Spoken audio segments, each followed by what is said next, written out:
Let's start in Acts chapter 12, and let's look at the first 4 verses where you see one of these initial pillars that the people of God are going to deal with persecution.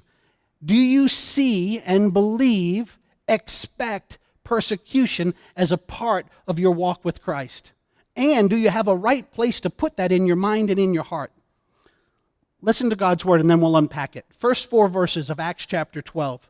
About that time, Herod the king laid violent hands on some who belonged to the church. He killed James, the brother of John, with the sword. And when he saw that it pleased the Jews, he proceeded to arrest Peter also. This was during the days of unleavened bread. And when he had seized him, he put him in prison, delivering him over to 4 squads of soldiers to guard him, intending after the Passover to bring him out to the people, which is code for going to kill him too. All right? So let's look at this. The people see and believe that they will be, and you and I should as well, be a people of persecution.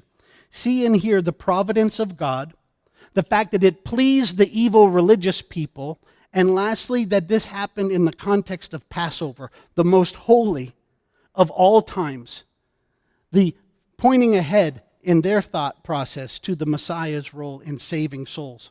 So we see persecution here first in the providence. And let me take you to a place. I promised a man named Mike that I met this week, who under God's appointment and just anointed time, I got to meet a man that I pray is going to be a brother.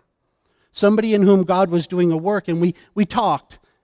And he said to me, one of the things I've been challenged with in the past is I've watched God allow people I love to die, painful deaths. And I said to him, Mike, you know what? I'm going to actually speak to that this coming Sunday in my sermon. It's amazing how God has created this connection. And I said to him then, and I'll tell you now, I said, I don't have an easy answer for you, but I have truth. And the truth is that God has providentially chosen a path for each and every one of us. And I just point out to you here where most people look at Acts 12 and the focus gets immediately put on Peter because he's about to be saved out of prison. What do you do with James?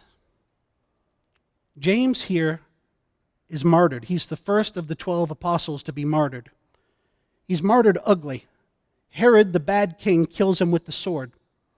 Now, what do you do with your Jesus when you got to look at James? And I tell you up front, you worship him. And you know that he is good. And you know that he is sovereign, in that while I can't tell you I understand, I can't even tell you in the midst of some trials and tragedies that I like it, I can trust a good and loving, all-knowing, all-powerful God.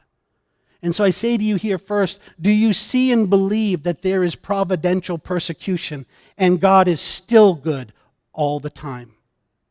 The church needs to embrace the reality of persecution without ever drawing into question or doubt the goodness of our King, the creator status of our Christ, and learn to walk and ask him to help us to walk under the providential truth, even in the midst of providential persecution, knowing that he never for a second has changed.